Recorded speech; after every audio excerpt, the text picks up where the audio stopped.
In this class, we're going to cover the fundamentals of integration, or otherwise known as anti-differentiation. We'll look at how to use the table of integrals to solve those common anti-differentiation questions, and we'll also look at a technique that can be used to solve the more complicated integration questions. Enjoy! Let's make a start. Cool. So what we're going to be doing in this class is graduating from differentiation and starting to look at the reversal of differentiation, known as either anti-differentiation or sometimes referred to as integration. What this is doing is reversing the process of differentiation, essentially. So if I went from x squared down to 2x, I should theoretically be able to get back from 2x up to x squared again. That's what's going on here. And so the way that we do integration, or anti-differentiation, is a very similar process to how we do differentiation, where we refer to a table of known integrals, at least in this case. So if you have the thing on the left-hand side, then you replace it with a thing on the right-hand side. The symbol for integration or anti-differentiation is the integral symbol here, and it's always followed by a multiplication of dx. Dx is kind of like how you have dy on dx, it's just for notation, realistically speaking. At least as far as how we handle it. In more complicated math, it is a real term that you can start working with, but as far as how we're going to handle it, it's going to be just for syntax, essentially. So there's a whole bunch of possibilities for what our function could be. The anti-differentiation of that is going to be whatever's on the right-hand side. One thing that's worth pointing out is that all of these integrals end with a plus c. So you'll see that every single one of them has this plus c that's going on there. Doesn't matter what it is, every time you do anti-differentiation, you have this plus c in there. The reason why is because constants always disappear when you do differentiation. So take, for example, we have our two functions f and g. Both of them are slightly different quadratics. If I were to find the derivative of each of those, both of them actually have the same derivative. Power down the front, reduce it by 1, and cancelling out those constants, in both cases, you get back to 2x. Therein lies the issue. Because if all I told you was that the derivative was 2x, so some unknown function had a derivative of 2x, you wouldn't know which one it came from. It could have been x squared plus 2, it could have been x squared plus 10. We don't know which one it could have came from. Hence, to handle that issue, we're just going to put a plus c in there, where c is going to stand for some constant that could have been there, potentially. It could even be 0, right? C also has a possibility of being 0. Just stands for a constant that could have been there, but we don't actually have enough information to solve it. At least not in most cases. As far as how we do some integrals, a lot of the rules, in fact, all of the rules for differentiation are pretty much the same as what they are for integration. For example, if you have multiple functions across the board, so you have a sum or subtraction of multiple functions, you can actually split that integral up into multiple parts, right? So instead of trying to find the integral of the entire thing all at once, you find the integral of one term, then the next, then the next, right? You can split it up. Also, like the derivative, you can take constant coefficients out the front. So if you look on your table, you're not going to find 3x squared in there. So there's no 3x squared on this thing. There's an x to the power of n, though. So what we do is we take that constant of 3, or rather that coefficient of 3 out the front. We can do that for all of these terms if you wish. Now when you go and look up your table of integration, you'll say, okay, I've got x squared here being integrated. That's something x to the power of n, and so I'm going to replace it with this. Now, as you get better at it, you won't go into this much detail with how you present your working out, just like how you would have done for derivatives. You just start going term by term and just leaving those coefficients there. Just be mindful that you've got to bring them in eventually at the end. So the way it works for power functions is the reverse of how derivatives worked for power functions. It used to be power goes down the front and you reduce it by 1. Now power increases by 1 and you divide by that increased power. So the 2 becomes a 3, and then you divide by that increased power of 3. Same with here. X did have a power of 1, now it's going to have a power of 2, and then you divide by that power of 2. How that looks in your table is here, right? N gets plus 1, and then you divide by n plus 1. It's worth highlighting. That doesn't work if it's power of negative 1 here.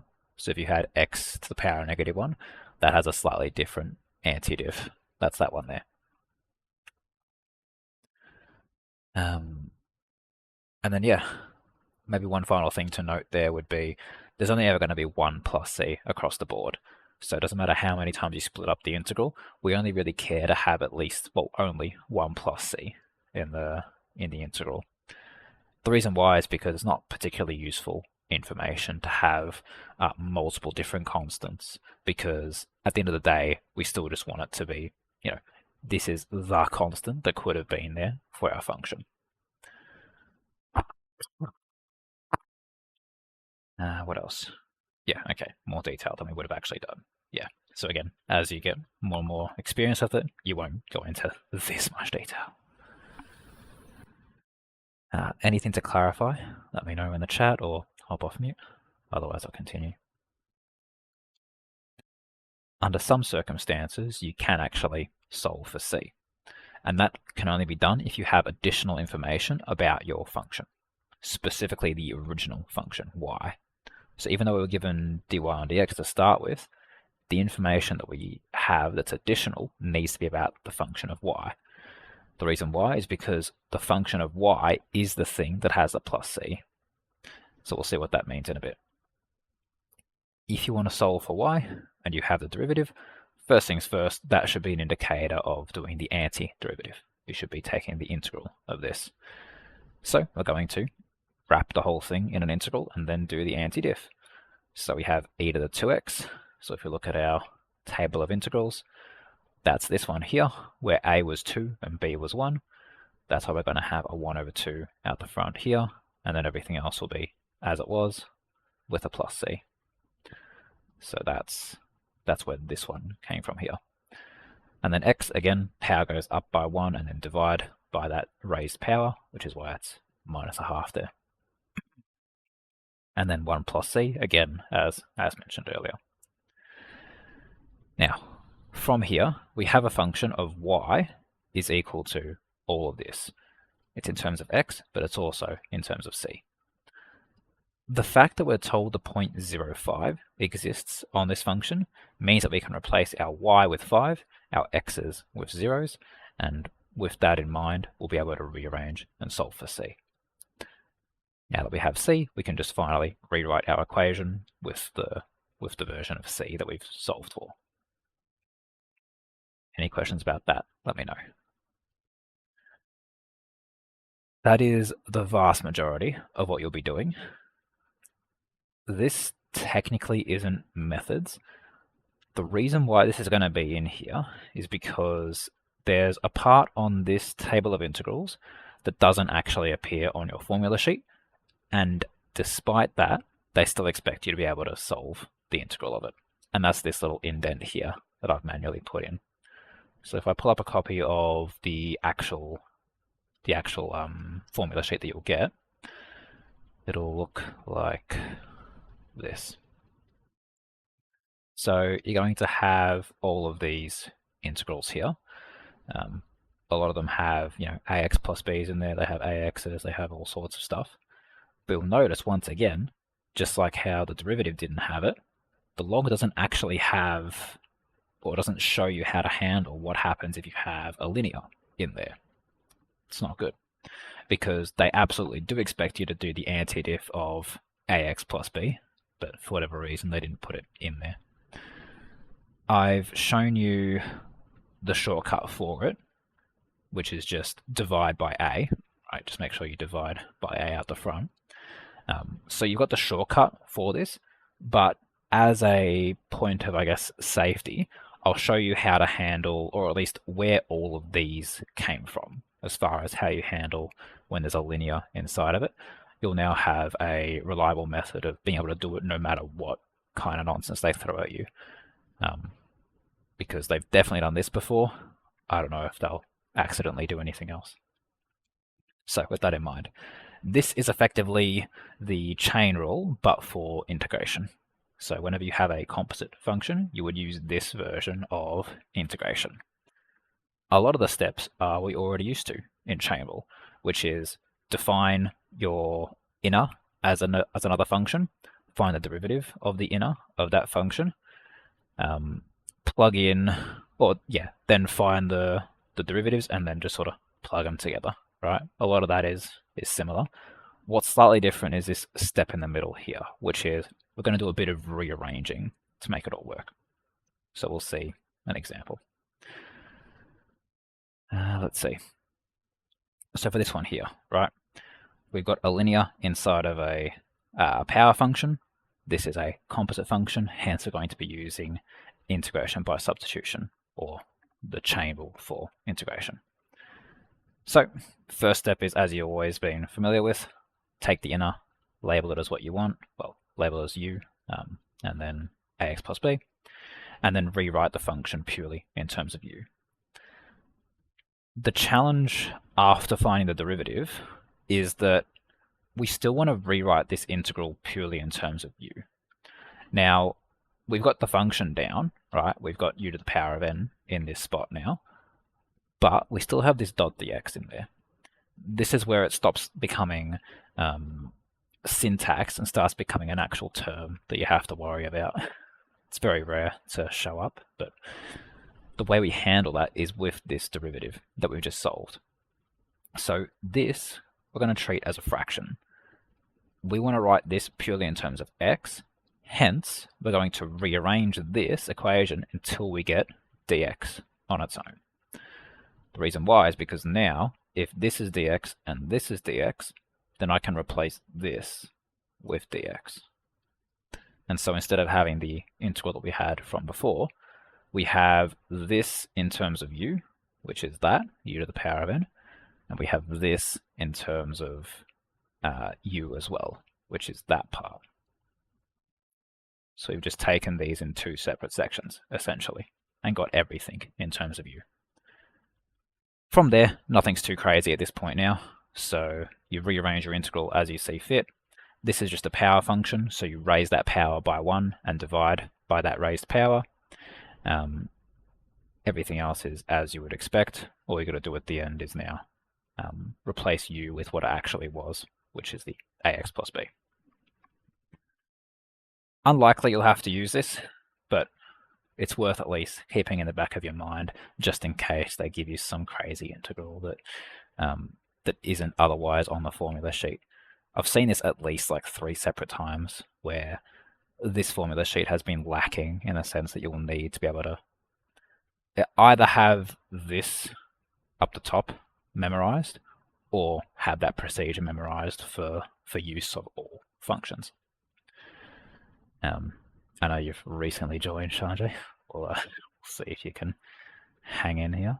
We're basically looking at the reversal of diff, known as anti-diff. A lot of the rules are going to be similar, so what I'll do is I'll do a screen grab of the table of integrals. It works the exact same way as derivatives does. You should be fine with just needing this for the vast majority of it. Yeah, that's it for the lecture content there. So we'll get into some questions, unless anyone wants me to clarify anything before we do so.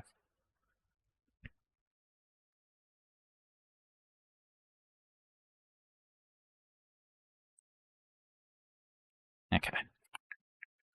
I'll turn on the phone again, start getting some notes down. So we're going to start nice and simple, just at the top with 11b, part 1a. We're going to be finding the anti-diff of a half x to the power of 3. And so, as I said before, a lot of this is going to be the same way you handle diff, which is, okay, we have half x to the power of 3 as the thing that we're trying to solve, and so now we're going to look on our table of integrals and try to figure out which one of those dot points is going to be applicable to this kind of function. So I won't even ask you to actually have an answer yet. maybe just which dot point on the table of integrals seems most appropriate for this kind of function.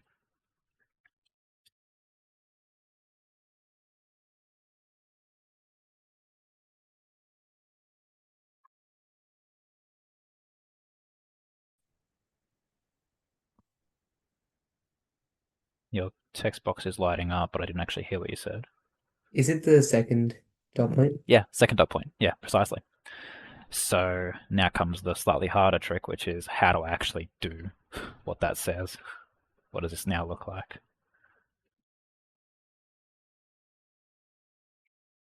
Or at least, maybe instead of solving the whole thing, how can we rearrange it to make it a bit friendlier for use?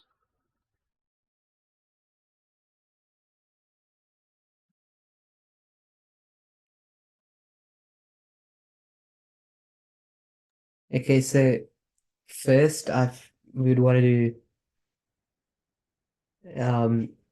1/4 Yeah, 1/4.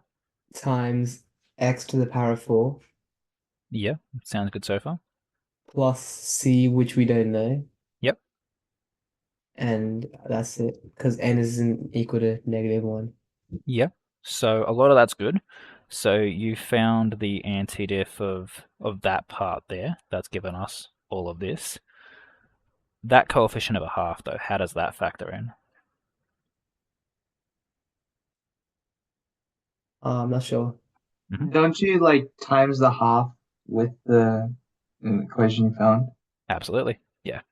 So what I was saying before, which was how can we rearrange it to make it a bit nicer, you can take coefficients out the front, just like you can with derivative. And so if you take that half out the front, then this becomes the antidiff that you care about, and then you just multiply a half all the way through. Now that's going to make it look a bit weird because you're now going to have 1/8 x to the power of 4 plus c/2. You don't actually do this, even though it makes sense to divide everything by 2 if you do that. Um, Method still says just leave a plus c there. It's just meant to be a stand-in for a constant. The actual value of it is sort of like unnecessary.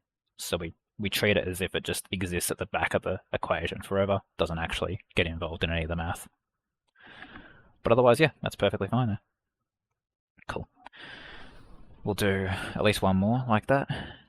Let's see. Yeah, one more like that. So integral of 5x cubed minus 2x dx. Now what's going on? Wait, Chris. Yep. For the answer that we got, uh, wouldn't it be like c over 2, not Yeah, like just c by itself? that's what I was sort of talking about, which is, yeah, like mathematically speaking, you'd expect it to be c/2, but this constant c, you're basically treating it as if it just exists at the back of the equation at all times. I had an explanation as to why it's there to begin with, which is the whole point of the constant of integration is that it's a stand-in for the potential value that could have been in the original function. Anti-diff is the reversal of diff. The idea is that we go from the derivative function to the original function. In that way, saying c/2 is effectively the same thing as saying c. We don't actually care about what c is, we care about what that number is. So whether c is like, I don't know, 10 or 5 in this case, 10 divided by 2 or 5, it doesn't actually matter what c was. What matters is what the function actually had. That's kind of the rationale as to why we don't actually care to do any arithmetic on c. And so in the working out, you'll always see c is just left on its own. But yeah, Oh, it does feel weird. so when we solve it, can we just write c by itself? Yep. Yep. Okay. Any arithmetic you do beyond there, you just chuck a c at the end and just forget about it after that. But okay, with all that in mind, next one up, very similar sort of situation. What are we looking at?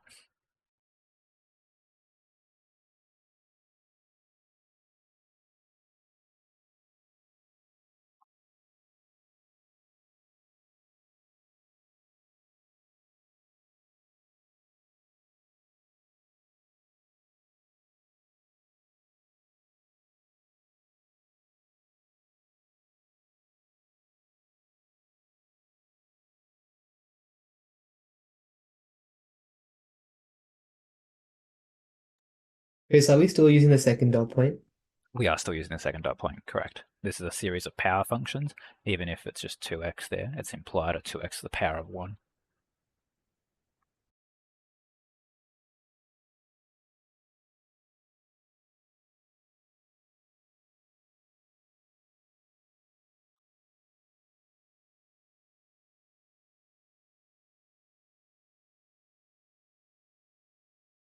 Really doesn't want to focus, does it? Anyway, it's written as part B of question 1.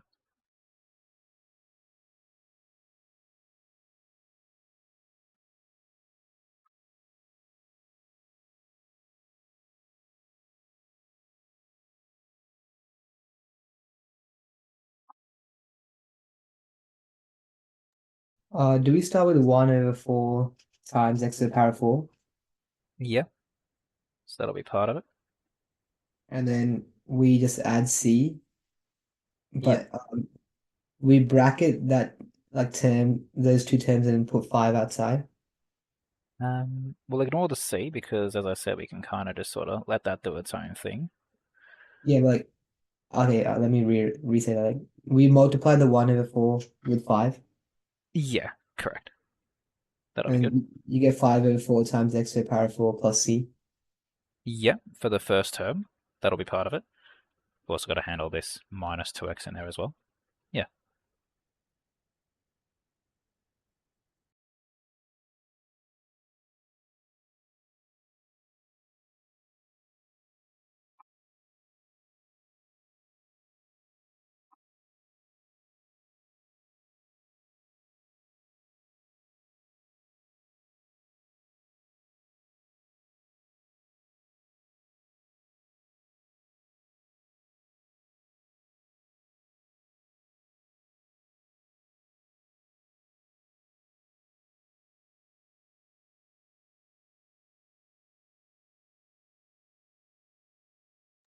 Is the second term 1 over 2 x squared plus c? Yep. 1 over 2x squared. And again, the c's, we don't care to have more than 1 in there, so we'll just leave it as the plus c that's already there. And then we take minus 2 to multiply with 1 over 2, Yeah. which gets you minus 1. Mm-hmm. And there you go. There's your final answer there. 5 over 4, x to the power of 4, minus x squared, plus c. That's the full thing.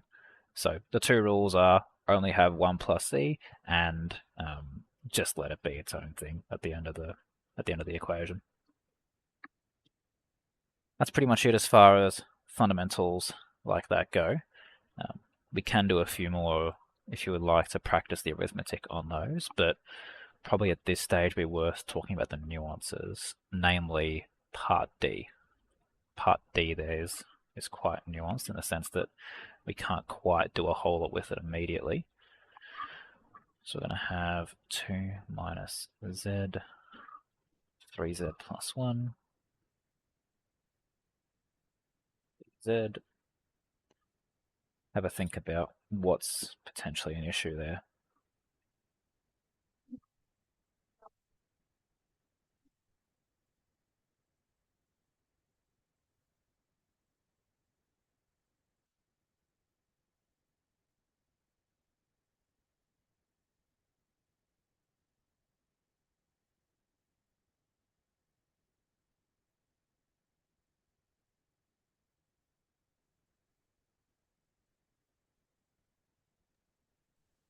I'm guessing we have to use the third one.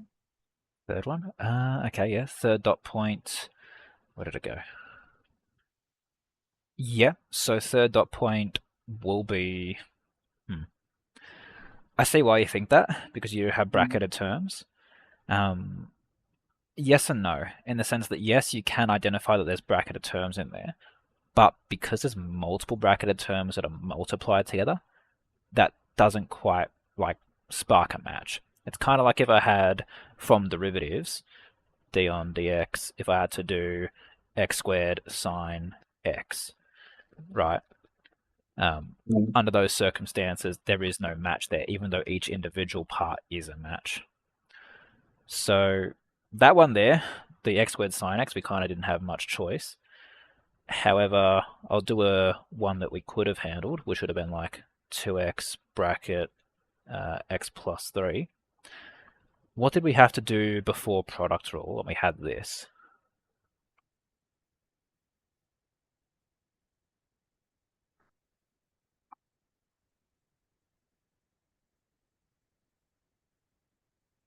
We had a product of 2x multiplied by x plus 3. If we can't use product rule on this, how could we find the derivative of that?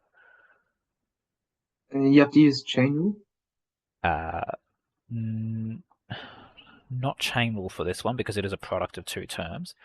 The answer I'm looking for was we expand it out first, which is the same thing you'll have to do here. So when we were doing derivatives, we would have to expand out. So 2x and x make 2x squared, 2x and 3 make 6x, and now finding the derivative of that is trivial. Powered on the front, reduce it by 1. Same thing here. There is no table of integrals that will have two bracketed terms exactly like this, and so our first step is simply just going to be to expand what's in there and then treat it like we're used to. So 2 and 3z are going to make 6z, 2 and 1 are going to make 2, minus z and 3z are going to make minus 3z squared, and then minus z. Then to make it a bit nicer, well, and also to collect like terms, minus 3z squared, 6z and minus z make 5z, and plus 2.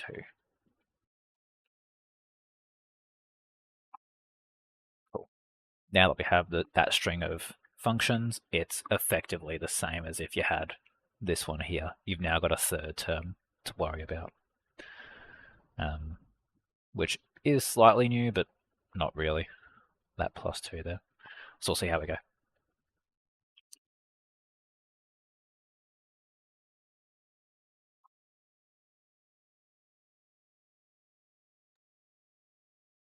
So I'm guessing we use like the first rule, the first stop point. Yeah, so for that constant value, yeah, absolutely. You just up it with you slap an X out the front. Yeah.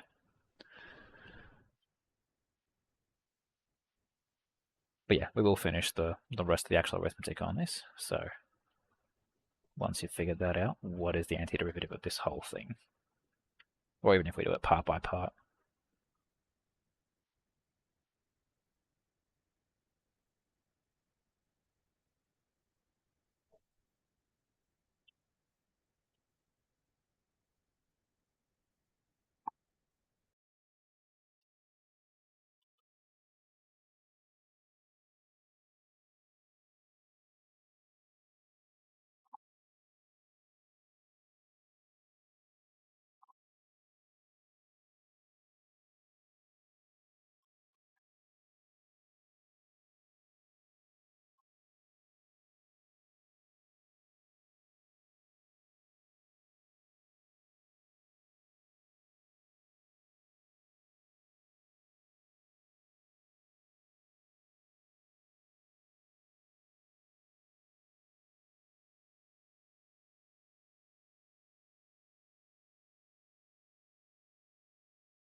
Chris, Yep.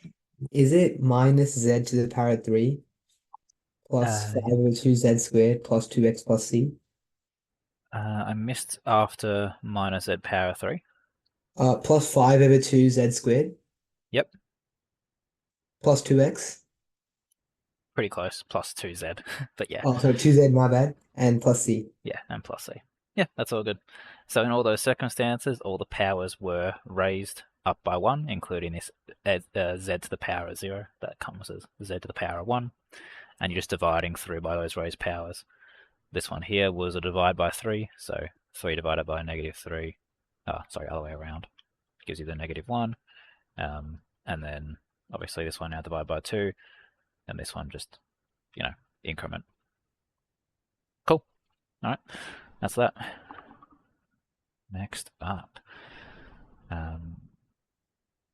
We'll do it if you want as far as the arithmetic goes, but more so I'm curious to hear your rationale as to what you would do.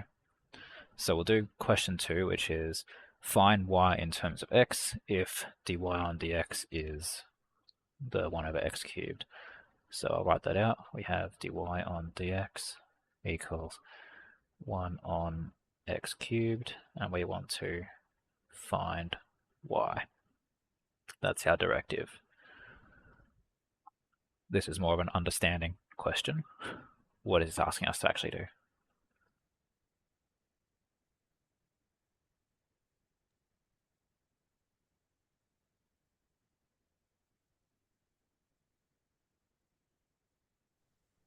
So like since it's 1 over x cubed, you could rewrite it as like x to the power of minus 3.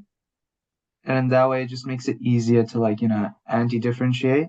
Yeah, So like, yeah. The perfect. final, can I say like the final answer? Yeah, certainly. All right. So the final answer for that would be minus 3 over 2 times x to the power of 2. Power 2. 2. Y x power 2. Yeah. So when you decrement, oh, sorry, increment. Oh, Oh, wait, wait, right, wait, right. wait. Wait. Where did you put x power 2 on the bottom? Uh, no, no, I made a mistake. I made a mistake. Uh, yeah, I don't know. Do you want to try and give it another shot, or do you want to have it written out again? Like this? I'll try giving it another shot. Yeah, yeah. Have another write up. You're on the right track. It's definitely starting with the x power negative 3 is good. For everyone else, while you finish that off, the reason why we're doing anti-diff at all is because the whole point of anti-diff is to go from derivative to y. That's why we're doing our anti-diff here. Chris, is it minus 1 over 2x squared plus c?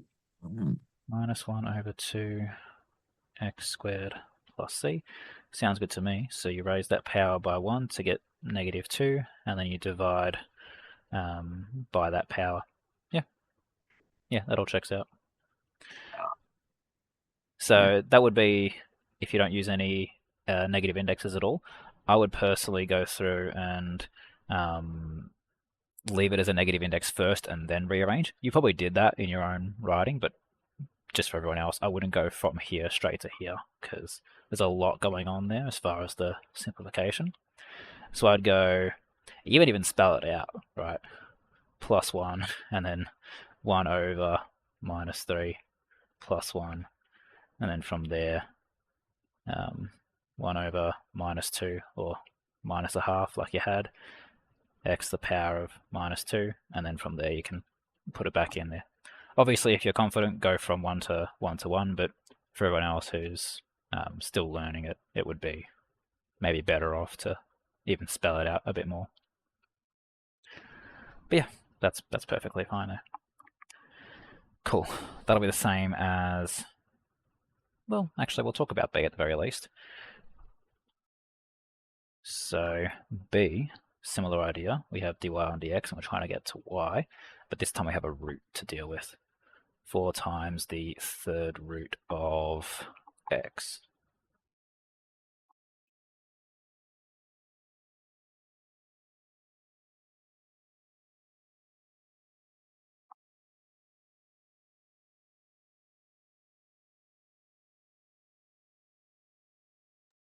Chris, I don't have the answer yet, but can we make the third root of x to the power of 1 over 3? I would love to do that. Yeah. Working with roots can be kind of intimidating as far as diff and anti-diff, so I love going straight to index laws there. Yeah.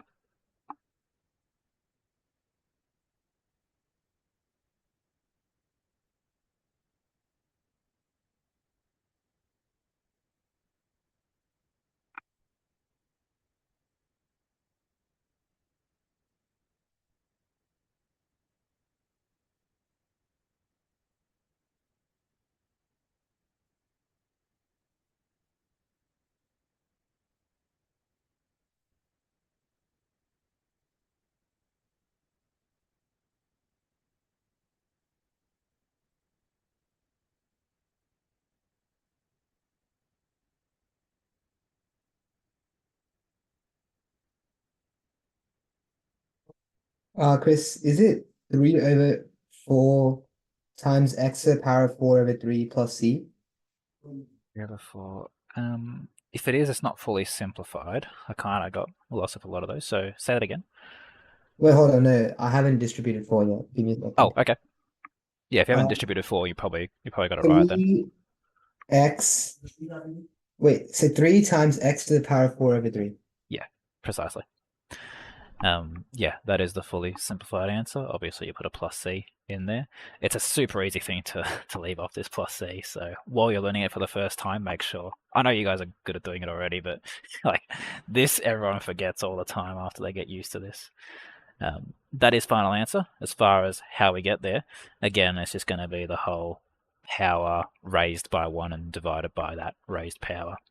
So you're now going to have x to the third plus 1, and then the 4 is still going to be chilling where it was, the third plus 1. You're now going to have 4 over 3, x to the 4 over 3, and then, well, if you hate fraction stacks like this, just rewrite it with a division. So this is 4 divided by 4 over 3. That's a potential way of not making a mistake there. That way, when you see that division, you know immediately you've got to flip that around. Then the 4's will cancel, which is why we got our 3x power of 4. Ideally, you'd put all these, so you can see how I just left it off at all the working out stages. It's very easy to forget when you've done it a lot of times. So, yeah. Anyway, oh, I even said 4 instead of 4 over 3. Yay me. Really speeding it up then. Cool. Alright, that's that one. What else we got? A lot of that's duplicates, so if anyone wants me to do any of these, let me know. Otherwise, we can move on to a slightly more unique one, which is in question 4. So I'll start writing that out. In the meantime, have a think about if you want to do any of the previous ones.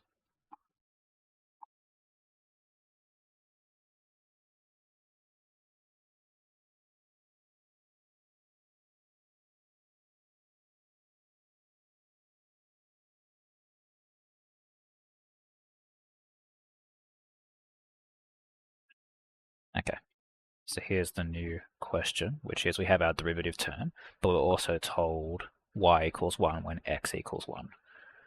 We're still trying to find y in terms of x. I won't say anything more than that. Can we just start with subbing in the x value? Okay, sub in the x value, sure. So into derivative here. The 2x minus 3. Yeah, so derivative is 2x minus 3, so do on dx at x equals 1 is 2 times 1 minus 3, so minus 1. Okay.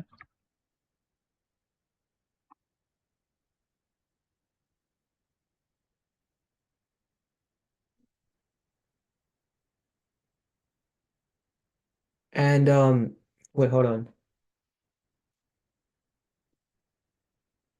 Nah, never mind. I was about to say that if you found the derivative of -1, it would just be 1, Mm. which is the y value, but I don't think that's relevant here because we're trying to do the opposite of that. Yeah. So I guess the first thing to ask would be, what does it mean if dy on dx is -1? What did we just do here? We subbed in x equals 1. We found dy on dx equals -1. What does that tell us about the function?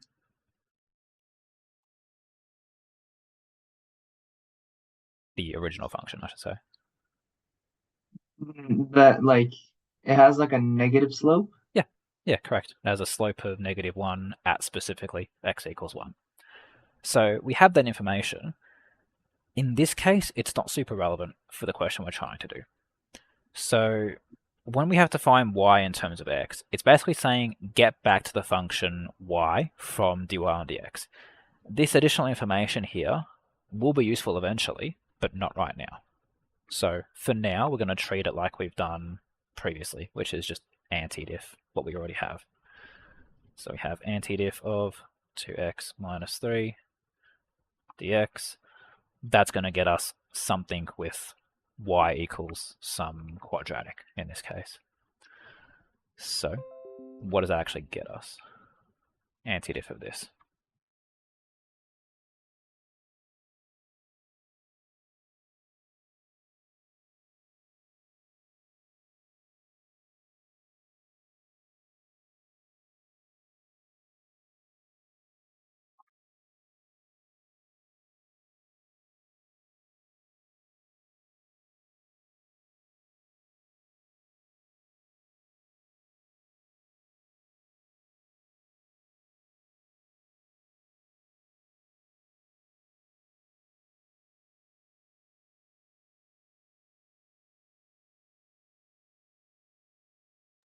Chris, would you do a step by step, like first do the 2x and then the minus 3, or because I didn't see a point where we could do it together on the table.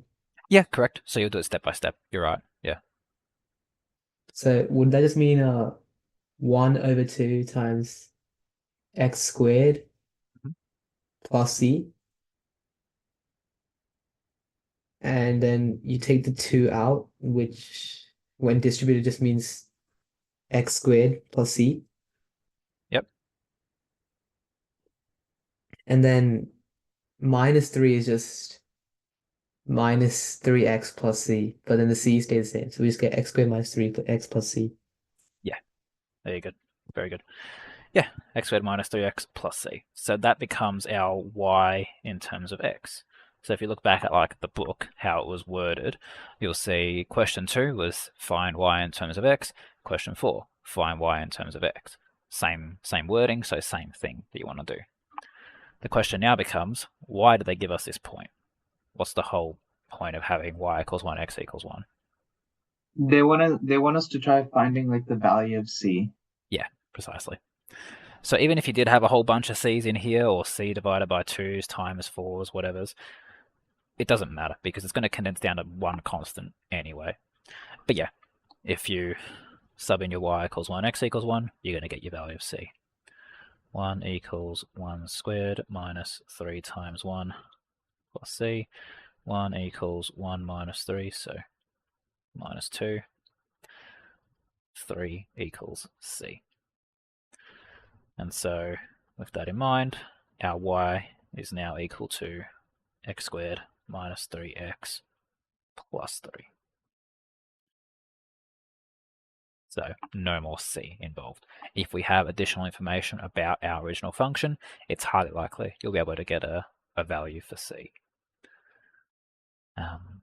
Yeah, that's that. So that's the exact same thing for questions B and questions C.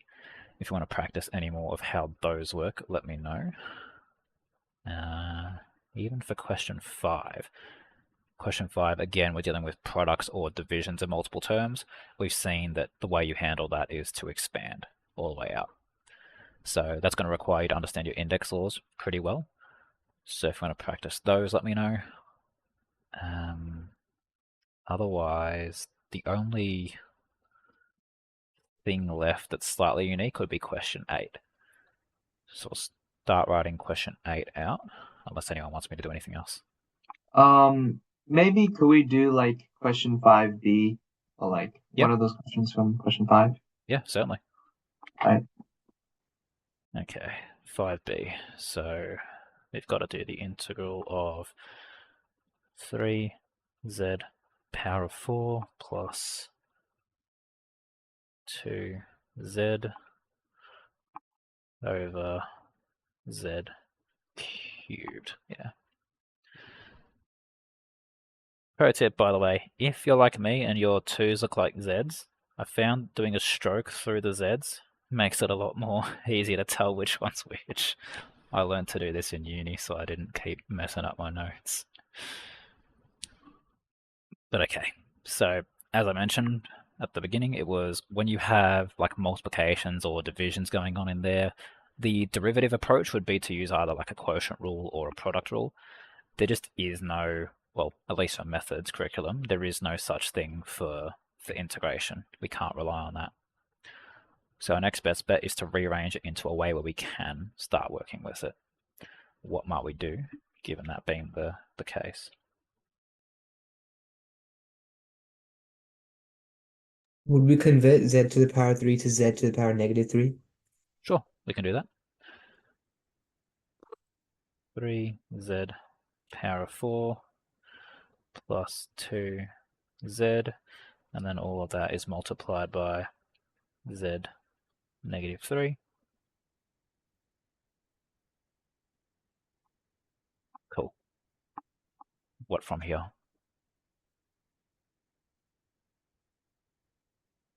Do we go term by term solving through the rule that we've been using earlier? Almost. Term by term only works if everything is separated by additions or subtractions. This one is not a separation of additions or subtractions. It's the same as what we had, if I scroll up on the book, when we had question 1D. It was a product of two terms. We couldn't quite handle that as far as going term by term. Wait, so we expand? So we expand. Yeah. Now the question becomes, using your index laws, how does this expand?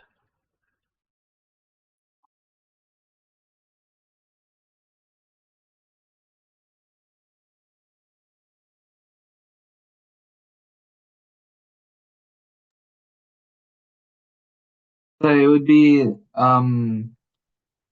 3z to the power of, well, it would just be 3z plus 2z to the power of negative 2. Perfect. Yeah, exactly right. So for everyone else, index laws, when you multiply, the indices add. So you add to both of these indexes. 4 minus 3 gives you 1. 1 minus 3 gives you minus 2. Cool. And now that you have it here, well, now we just anti-diff. So might as well finish it off. What is the anti-diff of this?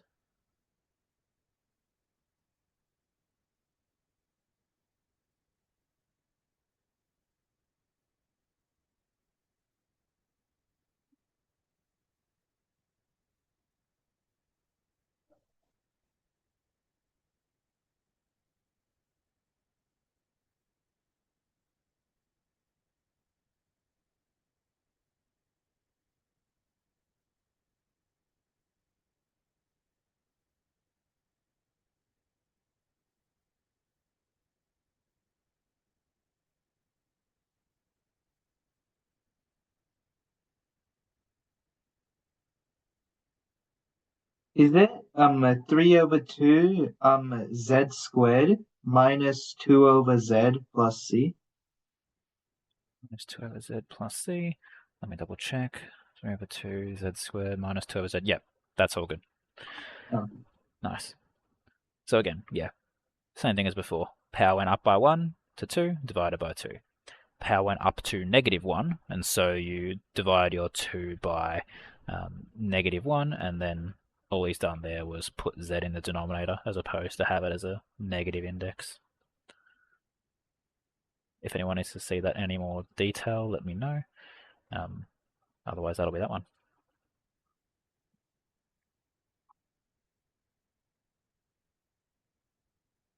Question 8. So now f dash actually has an unknown in it as well. So we have f dash x is 16x plus k. And we're told there is a stationary point, SP, at 2, 1. This is blending a few different disciplines together.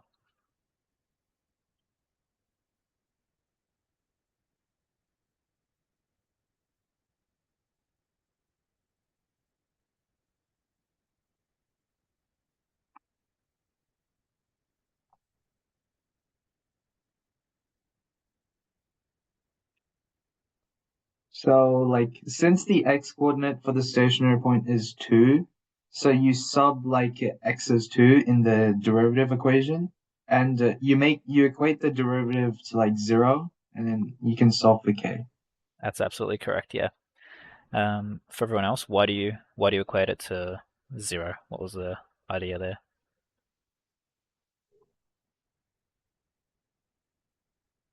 I'll rephrase that. Is it? Oh, okay. You're probably just gonna take a shot at it. Is it because the gradient is 0 at a stationary point? Yeah, correct. Yeah, nice.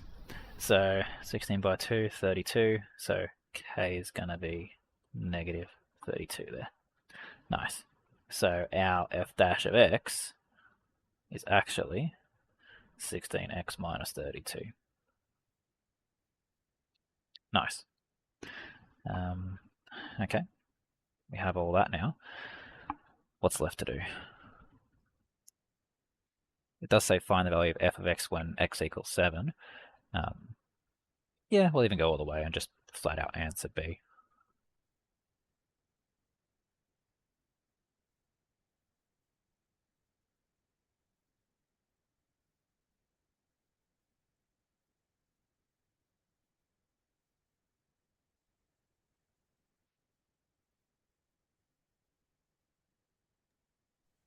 Is it 1 over 2 times x squared minus 32x plus c? 2x plus c. Why 1 over 2? Oh, well, 1 over 2 is going to be part of it, yeah? You're doing the anti-diff, yeah, to get to y? Right, and then, oh, sorry, you still need to put 16 outside of it. Yeah. Sorry. Yep. So when the 16's outside of it, what is that Then you now? get 8x squared minus 32x plus c. Yep. That's good. So that's given us the y in terms of x. And then, was it there's some condition, right, that x has to equal to 7 or something like that? So, Yeah. So there was a thing where the value of f, we want to find the value of f when x equals 7. Yeah. right, so would we just sub that in to find, hold on, no.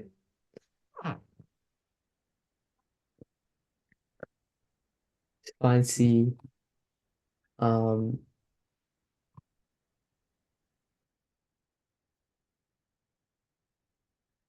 Subbing in is correct. It's just a little bit early for the x equals 7 sub in. Because if you do, you'll get y in terms of c. right, can't we just, can, this might be a shot in the dark, but can we sub in the stationary point to Yeah. find c? Was that what you're going to say as well, Shanto? But Yeah. yeah, stationary point. So a stationary point exists on the function as well. It has an x and a y component. So instead of us having to replace the y with a derivative value, we're going to sub in the stationary point. That's going to give us a y and an x value to work with. So 1 equals 8 bracket 2 squared minus 32, 2 plus c. That's just some math. 4, what's a 32? So 32 and then minus 2 32s. So you got a net result of a minus 32, so 33 for C. That works out, yeah? Yeah. Cool. Y equals 8x squared minus 32x plus 33. And then, yeah, who wants to finish that one off?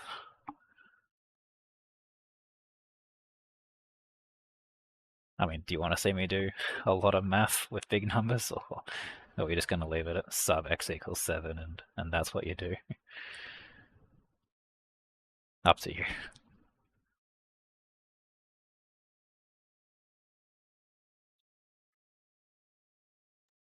Cool. I'm happy to leave x is equal to 7. Yeah.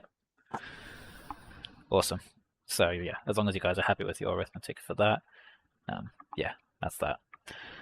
Cool. So that covers all of the unique questions I wanted to show for today, at least as far as this bit goes. There's some more like other antiderivative rules which focus on using like the other dot points as well. So specifically, everything we've looked at up to now covers 11B, C, D, and G. So B, C, D, and G are what we just did. The C is I guess that's the third dot point one. Yeah, that's that one. D. Oh, they don't have a chapter for D in the chapters. How weird. Chris, if time permits, is it possible we could go through like a question on like a practice sack? A question on as in you got one in mind? No, like relating to what we've done today. Uh, as far as yeah, okay. Let's see if I can. I'll pull something up. Let's see. A Tech Active probably has a good shot at it. Let's see. We're doing just integrals. I mean, this is pretty fundamentals for integrals. I don't know if we're going to be able to see anything like great. Like this has applications in integrals, but that's like 4 or so lessons down the line. Same with that one. This kind of. So we have, it's a very similar idea. We had like an f dash x, and we want to get back to f, the original function. And so kind of like how we went through earlier, how you could draw derivative graphs from original graphs, we kind of go the opposite. If you think about anti-diffing this kind of question, without going into too much details, what kind of function do you get left with? So like this is a quadratic. What is the name that you give to the function that you would get after you anti-diff this?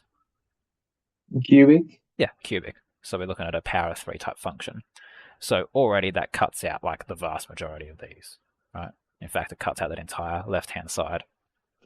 The next question from there is, what cubic do we get? Do we get one that has 2 stationary points, or do we get one that has an inflection point in the middle?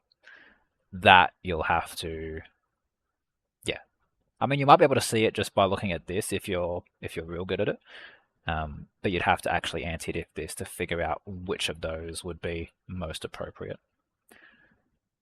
Couldn't you just try sub f dash x as 0 and then you find the value for x? Yeah. Because for b, right, like the turning point intersects at the x-axis, so couldn't you try seeing that? Which turning point intersects the? Oh, this one here. Yeah. Yeah, that one. Yeah.